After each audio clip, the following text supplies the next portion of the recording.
Hi guys, I'm Dimension Jump and today we're doing my top 5 personas from Persona 5 and Persona 5 The Royal. Now for this list, I'm just going over some of the personas that the main character can acquire. I will be doing probably a list of my top 5 main character personas, probably somewhere in the future or something, but and for this list I'm just going over some of the personas that the main character can acquire throughout the beginning of Persona 5 until the end of Persona 5, or Persona 5 Royal, depending on which version that you play. So, for number 5 is Hellbiker.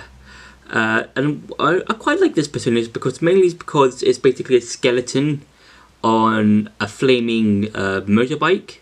And this kind of reminds me of one of the Marvel characters. I think it's Hell Rider or Ghost Rider. Yes, Ghost Rider. It kind of reminds me of Ghost Rider.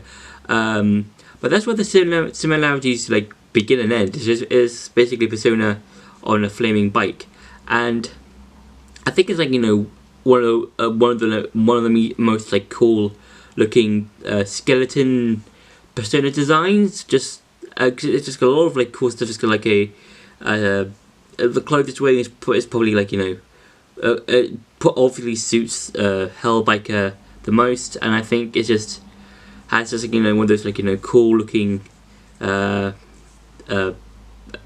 design and probably some good moves. For number 4 is Shiki Oug. It'll be on the screen. I should probably say beforehand, some of the personas on this list are going to be difficult to pronounce, so as soon as I try and pronounce them, they'll appear on screen. So yes, as I said before, for number 4 is Shikai OG thing. I have no idea how to pronounce the second name, but yeah. And what I like about this persona is basically it's this massive metallic looking persona, and it's probably one of my favorites mainly because it is physical attacks don't do any damage to it, and it has held me quite a lot throughout a lot of the game.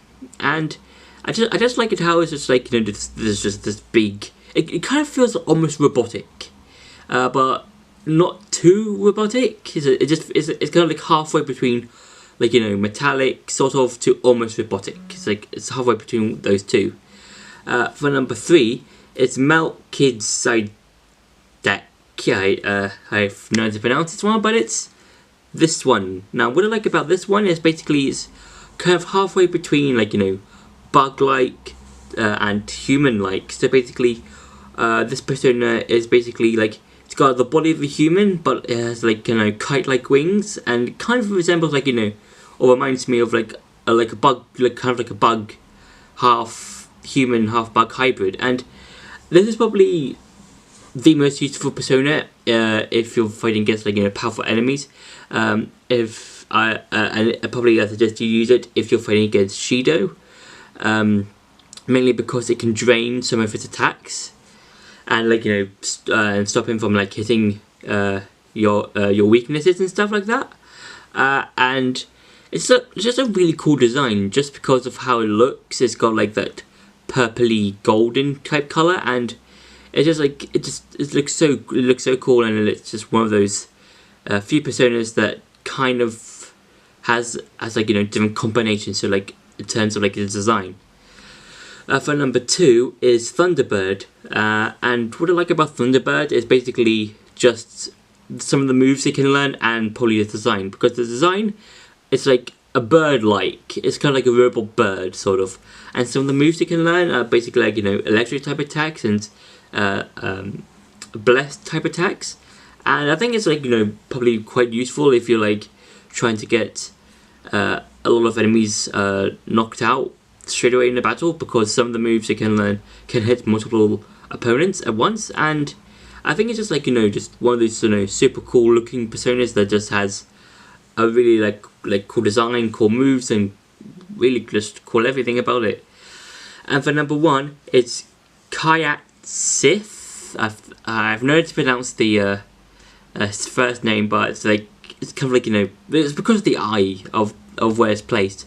So yeah, What I like about the design is it's kind of based on Puss in Boots, but it's more Persona-y. I don't know, but also, and there's like two main reasons why I like this Persona. Mainly because of the design is kind of like, as I said before, it's kind of based on Puss in Boots. It's kind of like, got some similarities to it, but also because of Sif, like the second part of the name, Sif. It's like when I first saw that name, when I first negotiated with that persona and it became a mask. I was quite surprised of his name. It's like that was like a persona that could be useful, and it is slightly quite useful. It's like I would suggest like probably just using it for like a good portion of the game, probably not the entire portion of the game. Just for probably if you're afraid like against weak enemies, probably just use like some moves you can learn. But I do like this design. The name is quite cool. It's got like a weird pronunciation of cat, and it's got Sith. And my first thought was like Darth Vader and Kylo Ren, those sorts of characters from the Star Wars universe. And yeah, it's just really cool. So yeah. So I hope you enjoyed the video. Don't forget to like, share and subscribe, and see you in the next video.